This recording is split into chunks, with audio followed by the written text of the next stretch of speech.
Hi guys, kasama ko na yun si Lupi, yung aso kong maputi. Tapos, natataguan kami. Hinahanap na yun kung nasan siya. Nandiyan lang pala siya sa ilalim ng kubo. Si Lupi. Ayan. Nandiyan si Lupi.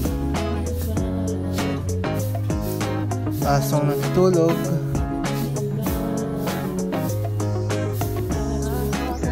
Tatlong aso nakatingin lang. Chico ng mangga. Chico ng mangga.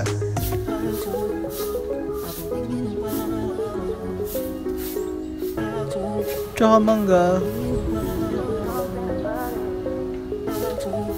Yun nga pala yung aso ko si Dumbledore. Yung black kong aso. Okay guys, thanks for watching. Bye.